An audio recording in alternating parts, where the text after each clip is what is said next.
আজকে কথা বলবো এই যে গরম পড়তেছে অনেক, এই গরমে কি কি সমস্যাগুলো হতে পারে। এবং এই গরমে যেটা হয় যে কিছু ডিজিজ কন্ডিশন হয় অনেকের ক্ষেত্রে। যেমন গরমে আমাদের কি হয়, আমাদের সোয়েটিং হয় এবং যে লবণ পানি আছে আমাদের শরীর থেকে বের হয়ে যায়। বের হয়ে যাওয়ার কারণে যেটা হয়, আমাদের যে মাংসপেশিগুলো আছে মাংসপেশিগুলো ক্র্যাম্পিং হয়। এটাকে বলা হয় হিট ক্র্যাম্প।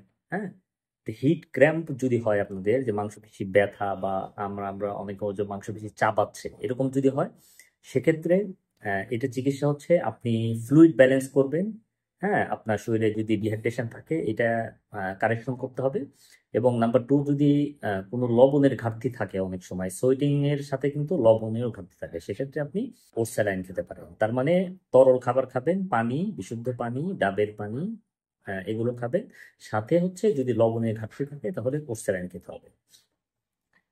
এরপরে আমাদের যে এই যে গরম, আমাদের বডির যে ভিতরের যে টেম্পারেচার, এটাকে আমরা বলি কোর টেম্পারেচার।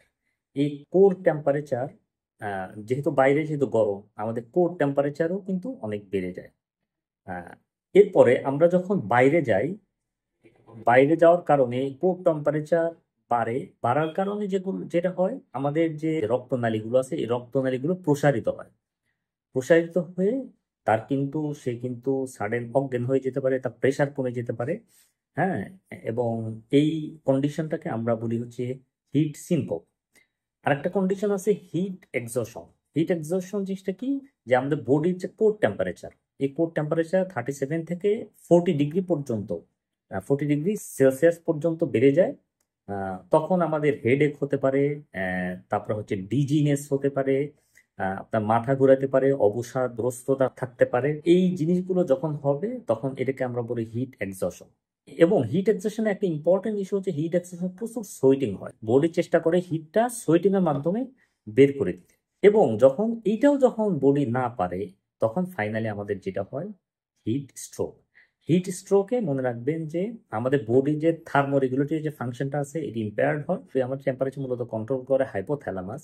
এই হাইপোথ্যালামাস যে টেম্পারেচার রেগুলেটরি সেন্টার, এইটা কাজ করতে পারে না, ফলে তার সোয়েটিং হয় না। হিট স্ট্রোকে মনে রাখবেন সোয়েটিং হবে না, বডি কোর টেম্পারেচার নর্মালে আসবে না, এবং তার কোর টেম্পারেচার অ্যাভাব 40 ডিগ্রি সেলসিয়াস থাকে, 40 ডিগ্রির বেশি থাকে। এটাকে আমরা বলি হিট স্ট্রোক।